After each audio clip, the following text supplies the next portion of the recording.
Subscribe करें अपने YouTube channel learn medicine को और बेल आइकन दबाएं लेटेस्ट नोटिफिकेशन पाने के लिए।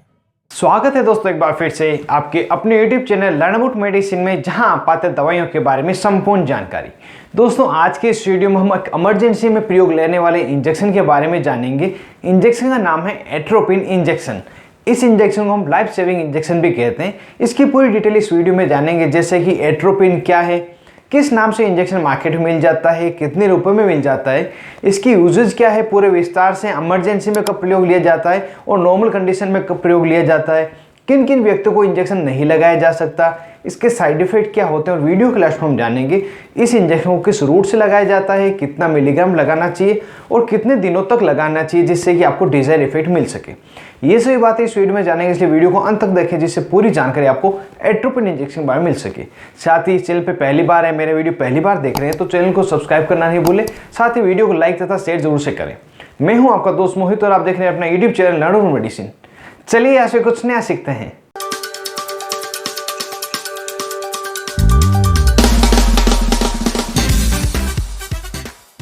हेलो फ्रेंड्स, नमस्ते दोस्तों। एट्रोपिन एक एंटीकोलिनर्जिक ग्रुप की दवा है और यह मस्करनिक रेसेप्टर एंटागोनिस्ट भी है, मतलब कि मस्करनिक रेसेप्टर के जो कार्य है उसको बाधित करता है। एट्रोपिन नेचुरली तथा सिंथेटिक दोनों ही रूप से बनाया जाता है। नेचुरली यह एक पौधे से प्राप्त किया जाता है, पौधे का नाम है बेलेडोना, और सिंथेटिक रूप से लेबोरेटरी में बनाया जाता है। एट्रोपिन के जिस डेरिवेटिव को इंजेक्शन के रूप में प्रयोग लिया जाता है वह है एट्रोपिन सल्फेट। जी हाँ दोस्तों, जब भी आप एट्रोपिन का इंजेक्शन खरीदेंगे तो उस पर एट्रोपिन सल्फेट लिखा हुआ आपको मिलेगा। अगर बात करें एट्रोपिन इंजेक्शन की स्ट्रेंथ की तथा पैकेजिंग की, तो यह दो अलग अलग मुख्य स्ट्रेंथ में अवेलेबल है, जिसमें 0.4 मिलीग्राम प्रति 1 ml तथा 0.6 मिलीग्राम प्रति 1 ml की स्ट्रेंथ है। और इसकी जो पैकेजिंग है 1 ml के एम्पुल पैकिंग में आती है जो सिंगल डोज के लिए, और 10 ml 20 ml तथा 100 ml की जो वाइल पैकिंग है ये मल्टी डोज के लिए बनाई जाती है। साथ ही अगर इसके पैसों की बात की जाए कितने प्राइस में मिल जाती है, जो 1 ml का इंजेक्शन है वह आपको 10 रुपये से लगाकर 12 रुपये की MRP में मिल जाता है। और बात करें किस नाम से हमें मिलता है, क्या इसके ब्रांड नेम अवेलेबल है, तो दोस्तों यह एट्रोपिन इंजेक्शन अपने जेनरिक नाम एट्रोपिन सल्फेट से ही आपको मिल जाता है। और इसकी बहुत ही लिमिटेड ब्रांड अवेलेबल है, जिसमें एक नियॉन कंपनी की ब्रांड है ट्रोपिन इंजेक्शन, इससे भी आपको ये मिल सकता है। दोस्तों वीडियो के आगे के पार्ट में अगर इसकी यूजेस की बात की जाए, किन किन बीमारियों में एट्रोपिन इंजेक्शन का प्रयोग लिया जाता है और किन इमरजेंसी कंडीशन में इसका प्रयोग लिया जाता है, तो यह injection heart, stomach, intestine, glands और स्मूथ मसल्स, इन सब से जुड़ी हुई जो समस्याएं हैं उनको ठीक करने के लिए इसका प्रयोग लिया जाता है। अगर बात करें हार्ट में किस समय प्रयोग लिया जाता है, तो यदि किसी पेशेंट की जो हृदय गति है, हार्ट बीट है, नॉर्मल से कम हो जाए, लगभग 60 या 60 से कम हो जाए, जिस स्थिति को हम ब्रेडिकार्डिया कहते हैं, और उस स्थिति में व्यक्ति को सामान्य से चक्कर आना, हाथ पाँव में कंपन होना, श्वास लेने में दिक्कत होना, चेस्ट में पेन होना, ये समस्याएं होती है। और यह जो स्थिति है किसी भी बीमारी के कारण और किसी कंडीशन के कारण हो सकती है। तो इस स्थिति में एट्रोपिन इंजेक्शन हृदय गति को नॉर्मल तक लाने के लिए, जिसे हम 72 बीट्स प्रति मिनट कहते हैं, यहाँ तक लाने के लिए प्रयोग लिया जाता है। और जब एट्रोपिन इंजेक्शन लगाया जाता है तो जो हृदय की गति धीमी हुई है वो बराबर तक आ जाती है।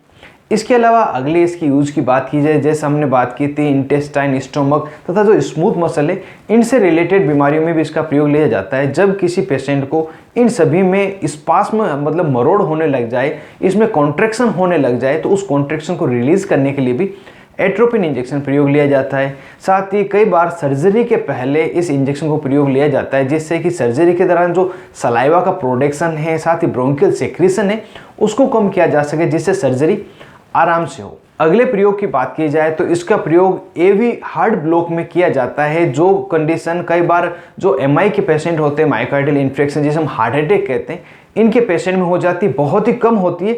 जब हार्ट अटैक के पेशेंट में एवी हार्ट ब्लॉक होता है उसी समय इसका प्रयोग लेंगे। सामान्य से जो हार्ट अटैक होता है उसमें प्रयोग नहीं लेते, सिर्फ एवी हार्ट ब्लॉक की स्थिति में इसका प्रयोग लिया जाता है। साथ ही जो अगला यूज है वो है पॉइजनिंग की स्थिति में, यदि किसी व्यक्ति को पेस्टिसाइड की पॉइजनिंग होगी। पेस्टिसाइड वह पदार्थ है जिसे हम फसलों में तथा पौधों में कीड़े मारने के लिए डालते हैं और सामान्य भाषा में जिसे जहर कहते हैं। यदि किसी ने गलती से इसे पी लिया हो या उसको सुसाइड अटेम्प्ट करने के लिए पी लिया हो तो इसकी जो पॉइजनिंग है उसको हटाने के लिए यह एट्रोपिन इंजेक्शन प्रयोग लिया जाता है। वैसे तो डायरेक्ट एंटीडोट नहीं है, लेकिन फिर भी इसका प्रयोग लेते हैं। और पेस्टिसाइड पीने के बाद में व्यक्ति के स्टोमक में, इंटेस्टाइन में कॉन्ट्रैक्शन होने लग जाता है, हार्ट की जो मसल्स है वो कॉन्ट्रैक्ट होने लग जाती, श्वास लेने में दिक्कत होना, ये कुछ समस्याएं होने लग जाती। तो इन सभी को काफ़ी हद तक ठीक करने के लिए एट्रोपिन का प्रयोग लिया जाता है। और दोस्तों हो सकता है जो मैंने यूजर्स बताएं, इसके अलावा भी डॉक्टर अपने एक्सपीरियंस के अनुसार या न्यू रिसर्च स्टडी के अनुसार एट्रोपिन इंजेक्शन का प्रयोग लें।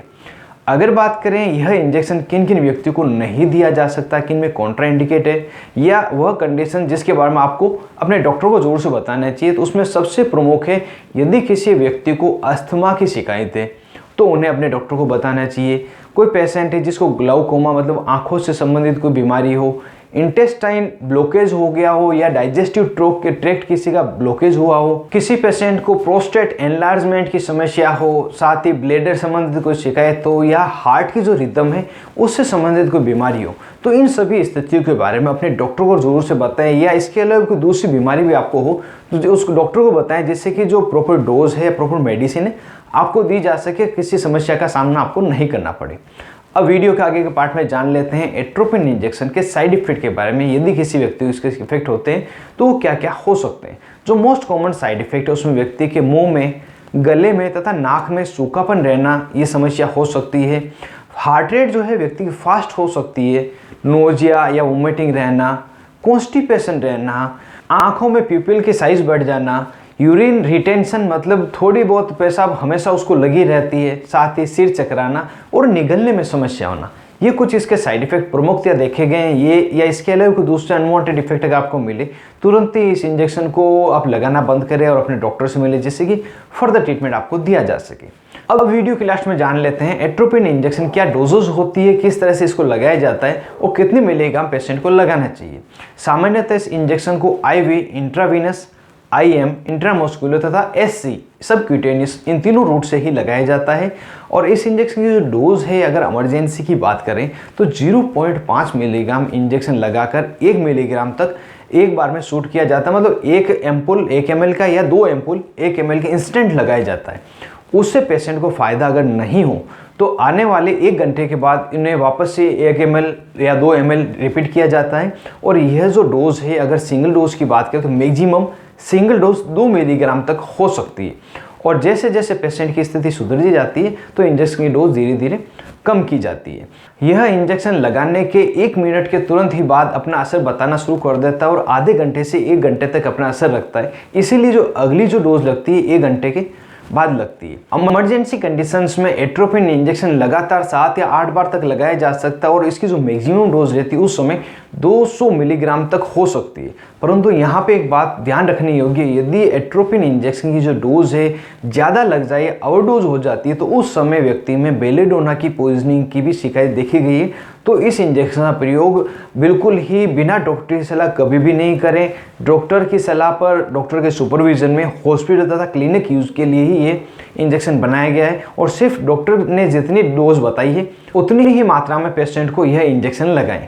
अगर प्रेगनेंसी तथा ब्रेस्ट फीडिंग मदर्स की बात की जाए तो प्रेगनेंसी में और ब्रेस्ट फीडिंग मदर में जब तक क्लियरली नीडेड नहीं हो ये इंजेक्शन नहीं दिया जाता और ज़्यादातर देखा गया कि प्रेगनेंसी में कुछ समस्या कर सकता है तो डॉक्टर स्पेशल प्रिकॉशन के साथ इसका प्रयोग करते हैं। तो दोस्तों ये सामान्य सी जानकारी एट्रोपिन इंजेक्शन के बारे में मैंने बताई है आपको। उम्मीद करता हूँ ज़्यादा से ज़्यादा नई जानकारी आपको मिली होगी और वीडियो आपको जोर से पसंद आया होगा। यदि वीडियो आपको पसंद आया जरूर से इसको लाइक करें और ज़्यादा से ज़्यादा इसको शेयर करें जो किसी और के भी काम आ सके। और अभी तक आपने अपने YouTube channel Learn Out medicine को सब्सक्राइब नहीं किया हो तो नीचे दिए गए बटन को दबाकर जरूर से सब्सक्राइब कर दो, पास बेल आइकन है इसे जरूर दबाएं जो आने वाली वीडियो के सभी नोटिफिकेशन आप मिल सके और मेरे सभी वीडियो आप मुफ्त में देख सके। आप अपने दोस्त मोहित आदि के साथ देख रहे थे अपना YouTube channel Learn Out Medicine. Thank you friends, take care and be careful medicine users.